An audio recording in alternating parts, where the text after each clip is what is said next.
حضرت سیدنا امام جعفر صادق رحمت اللہ علیہ کا یوم عرس ہے 15 رجب.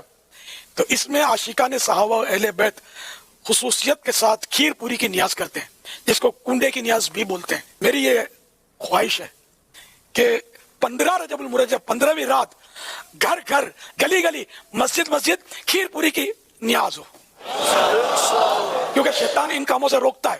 کہاں دلیل، کیا دلیل؟ تو شیطان کو کرنا ہے ذلیل، اور گلی گلی مسجد مسجد ہم نے کرنی ہے کھیر پوری کی نیاز عز و جل.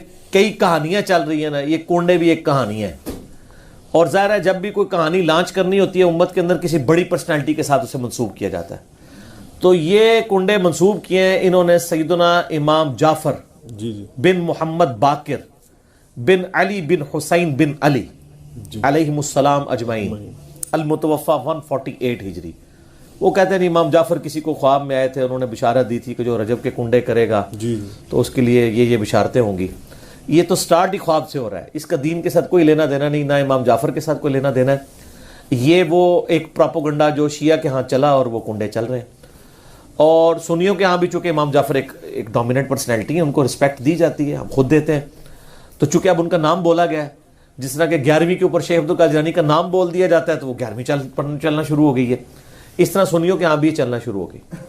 باقی دوسری طرف اہل سنت میں جو اینٹی شیعہ ایلیمنٹس تھے انہوں نے کوشش کی کہ جی اس سرمنی کو ڈیلیوٹ کرنے کے لیے انہوں نے ایک نئی کہانی ڈیوائز کی. انہوں نے کہا کہ اصل میں 22 رجب کو حضرت معاویہ ابن ابی سفیان رضی اللہ تعالیٰ عنہ کی وفات ہوئی تھی. اس وفات کی خوشی میں شیعہ جو ہے نا وہ کنڈے بناتے ہیں. یہ ایک نئی کہانی انہوں نے دریافت کی. تو یہ کہانی جب آپ نے دریافت کی ہے تو یہ کہانی دریافت جن لوگوں کے بارے میں کی ہے سر ان کی بھی رائے لے لیں کہ ان کا موقف یہ ہے بھی ہے کہ نہیں. تو وہ آپ کو کہیں گے کہ ہمارے لیے حضرت معاویہ کی موت یا زندگی اتنی اہمیت کی حامل نہیں ہے کہ ہم اس کو سیلیبریٹ کریں. وہ تو کہتے ہیں ہم ان کو کوئی اہمیت دیتے ہی نہیں ہے، ہم ان کو اتنا امپورٹنٹ پرسنالٹی کے طور پہ نہیں مانتے. وہ کیا مانتے ہیں وہ ایک علیحدہ معاملہ ہے، لیکن کہتے ہیں اتنا بھی ہم نے سیریس نہیں لیا ہوا ان کو. یہ اسی طریقے سے ہے جیسا کہ بریلویوں کو یہ کیا کہانی کی کروائی جاتی ہے اور دیوبندیوں کو کہ اہل حدیث اماموں کو نہیں مانتے. ہم بھی بچپن میں، میرا خود بھی سارے فرقوں میں، مطلب میرا تو بلٹ اپ سارا بریلویت میں ہوا ہے. تو اب یہ بہت بڑی کہانی اور چل رہی ہے. آپ کسی اہل حدیث سے بھی جا کے پوچھے کہ یار آپ اماموں کو نہیں مانتے، وہ کہیں گے نعوذ باللہ ہم تو مطلب اماموں کی خدمات کو لے کے چل رہے ہیں. چلے اگر امام حنیفہ رحمہ اللہ سے کوئی اختلاف بھی ہوا کسی مسئلے میں وہ تو الگ بات. باقی جو 3 بڑے فقہ کے امام ہیں، 3 وہ جو کہانی کرا کے بتائے گئے ہیں، یہ تو ہزاروں فقہ کے امام ہیں جن کے نام کتابوں میں ہیں لیکن وہ پبلکلی نہیں چلے. یہ وہ 4 امام تھے جن کو فرقوں نے آپ سمجھ لیں پروموشن کرنا شروع کر دی. تو ایک معاملات چل گئے، پارٹیاں مل گئی ان کو. جیسے نبی الاسلام کی ایک بیٹی سیدہ فاطمہ کو پارٹی مل گئی، باقی بیٹیوں کو پارٹی نہیں ملی تو وہ بیچاری مشہور نہیں ہوئی. حالانکہ شیعہ کی معتبر کتابوں کے اندر یعنی نبی الاسلام کی 4 بیٹیاں، ایران کے شیعہ تو 4، وہ کہتے ہیں یہ تو انڈاؤٹڈ مسئلہ ہے. یہاں پہ کہانیاں انہوں نے کروائی ہوئی ہیں. ایون سب سے بڑا جو رافضی ہے یاسر الحبیب، وہ بھی نبی الاسلام کی 4 بیٹیاں مانتا ہے. وہ بھی اس کے بھی انکار کرنے کی ضرورت نہیں ہوئی. ناج البلاغہ کے اندر مولا علی علیہ السلام نے حضرت عثمان کو داماد رسول فرمایا. ٹھیک ہے، تو کہانیاں لیکن وہ چل رہی ہوتی ہیں اس طریقے سے. تو وہ ایک کہانی انہوں نے چلا دی اور وہ کہانی ان کی بکنی شروع ہو گئی کہ اماموں کو نہیں مانتے. وہ آپ اہل حدیثوں سے پوچھے آپ اماموں کو مانتے ہیں، وہ کہتے ہیں سر اماموں کا نہ مانے تو ہماری ساری کتابیں ختم ہو جائیں گی. کیونکہ امام بخاری کے استاد ہیں احمد بن حنبل، احمد بن حنبل کے استاد ہیں امام شافعی، امام شافعی کے استاد ہیں امام مالک، اور ان اماموں سے حدیثیں ہیں بخاری مسلم میں. اگر ہم ان اماموں کو ہی نہ مانیں تو ان حدیثوں کو پھر ہم کہاں سے مانیں گے جن کی چین سے وہ آ رہی ہیں.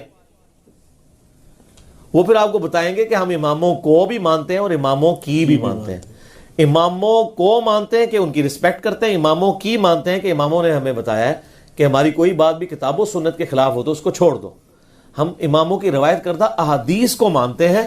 باقی ان کے جو فتاوی جات ہیں جو دوسری صحیح الاسناد احادیث یا صحابہ کی اقوال کی روشنی میں غلط ثابت ہوتے ہیں، ہماری روشنی میں نہیں ان کی روشنی میں ہم ان چیزوں کو چھوڑ دیتے ہیں. تو اسی طریقے سے شیعہ کے بارے میں کہانی کرا دی. وہ حضرت معاویہ کی ڈیتھ کا دن منا رہے ہیں اور یہ سنی بھی ان کے دیکھا دیکھے شروع ہو گیا، ان کا اور چل رہا ہے. یہ اصالہ ثواب کے معاملے میں میرا بالکل کیٹاگوریکل ایک اوپینین ہے. لاکھوں لوگوں نے یوٹیوب پہ میری ویڈیو دیکھی ہے. مسئلہ نمبر 74, آپ اصال ثواب لکھیں یوٹیوب پہ, ٹاپ آف لسٹ میری وہ ویڈیو کھل جائے گی, اس میں نے ساری چیزیں بتائی ہیں. 11ویں ہو, میلاد ہو, محرم کی نیاز ہو, یا آپ کی یہ رجب کے کنڈے ہوں, ان ساروں کے بارے میں کہ یہ سب کی سب ایکٹیویٹیز دین میں خود سے داخل کی گئی ہیں. ہم ان کو کفر و شرک والا معاملہ نہیں کہتے, لیکن بدعات تو ہیں. اب رہ گیا مسئلہ کہ اس طرح کی ایکٹیویٹیز میں جو کھانا ہے وہ حلال ہے یا حرام ہے. وہ بھی میں نے اس کے اندر بتایا ہوا ہے کہ کھانے کو حرام کہنے کے لیے یہ چیز ضروری ہے کہ آپ پہلے اس کی حرمت ثابت کریں.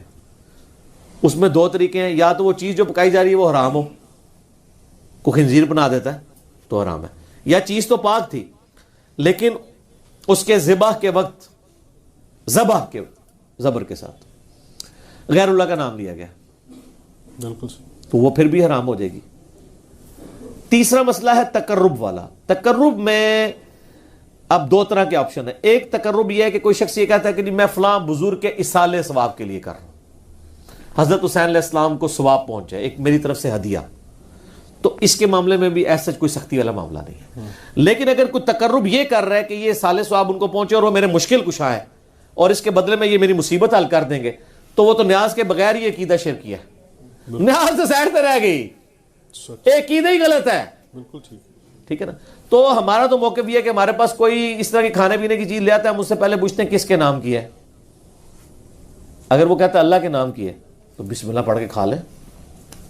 اگر وہ کہتا ہے یہ فلاں بزرگ کی ہے تو اسے پوچھے یہ بزرگ کے نام سے مراد آپ کیا لے رہے ہیں, کیا ان کی رضا کی خاطر ہے, ان کے نام کا ذبیح ہے؟ تو سر یہ کوئی بھی نہیں آپ کو کہے گا. کوئی جاہل کہہ دے تو کہہ دے, وہ کہے گا نہیں اللہ کا نام دیا ثواب پہنچانا ہے انہوں نے.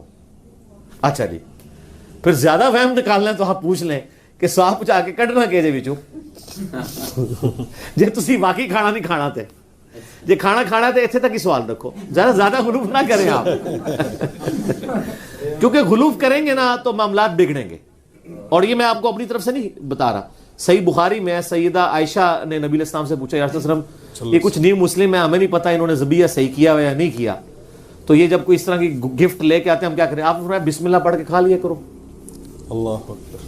اللہ آپ نے کہا کہ بلاؤ, آپ یہ بھی کہہ سکتے تھے حلف دلواؤ, یہ وہ وہم نکالا کہ مسلمان کا ذبیحہ ہے نا تو حسن ظن رکھو, زیادہ نٹی گریٹیز میں نہ پڑھو. سبحان اللہ. ٹھیک ہے نا. اس کا غلط رزلٹ بھی نکال لیا یوسف القرداوی صاحب نے. انہوں نے وہ اسلام میں حلال و حرام ایک کتاب لکھی, اس میں انہوں نے لکھا کہ یہ جو غیر مسلموں کے بھی جو ذبیحے چل رہے ہیں نا, اور جو KFC میکڈونلڈ چل رہے ہیں, جو ڈیفینیٹلی ذبیحے ہے ہی نہیں ہے, وہ اللہ کے نام کے کیا, وہ تو مطلب بالکل ذبح والا معاملہ ہی اس کے اندر اس طریقے سے نہیں ہے, نہ وہ اللہ کا نام لیتے ہیں. وہ کہتے ہیں بسم اللہ پڑھ کے آپ کھا سکتے ہیں, اور اس حدیث سے پلی لی. تو میں نے ان کا بھی رد کیا کہ سر ایڈی بھی کھلی چھٹی نہ دو, مسلمان کا ذبیحہ ہے نا اس کے اوپر آپ کو وہم نہیں کرنا چاہیے اگر وہ مسلمان ہے. اب وہ اگلا مسئلہ شروع ہو جائے گا کہ وہ بریلوی ہے, دیوبندی ہے, اہل حدیث ہے, شیعہ ہے. یہ نئی کہانی کرنے کی ضرورت نہیں ہے. اہل کتاب کا ذبیحہ بھی حلال ہے. تو اگر آپ ایک دوسرے کو مسلمان ماننے کے لیے تیار نہیں, چلو اہل کتاب ہی مان لو. یہود و نصارہ کی عورتوں سے تو آپ کا نکاح جائز ہے سورۃ المائدہ کے پہلے رکوع کے تحت, اور اسی رکوع میں آتا ہے کہ اہل کتاب کا ذبیحہ بھی حلال ہے, کوشر فوڈ. جی ہاں, اگر وہ اللہ کے نام کے اوپر کیا ہو. تو اگر یہود و نصارہ کا اللہ کے نام کا ذبیحہ حلال ہے, تو جو آپ کے اپنے اہل کتاب ہیں, قرآن کے فائنل ٹیسٹمنٹ کے ماننے والے, وہ تو old testament new testament tempered form میں مان رہے ہیں, اور وہ اتنے ظالم ہیں کہ نبی علیہ السلام کو وہ دجال سمجھتے ہیں, نعوذ باللہ. ظاہر ہے پیغمبر نہیں مان رہے, تو جب آپ کسی کو پیغمبر نہیں مان رہے, جس طرح ہم غلام احمد قادیانی کو پیغمبر نہیں مانتے, تو کیا سمجھتے ہیں؟ دجال کے اس نے دجل کیا ہے, جھوٹ بولا ہے. اس کے باوجود اللہ تعالیٰ کہہ رہا ہے کہ ان کا ذبیحہ بھی حلال ہے. اور جو آپ کے نبی کے عاشق ہیں, جو محمد اور آل محمد کے لیے جان دینے کے لیے تیار ہیں, سر ان کے اوپر آپ کم از کم یہودیوں نا اسٹیٹس تو ان کو دے دیں. ٹھیک ہے.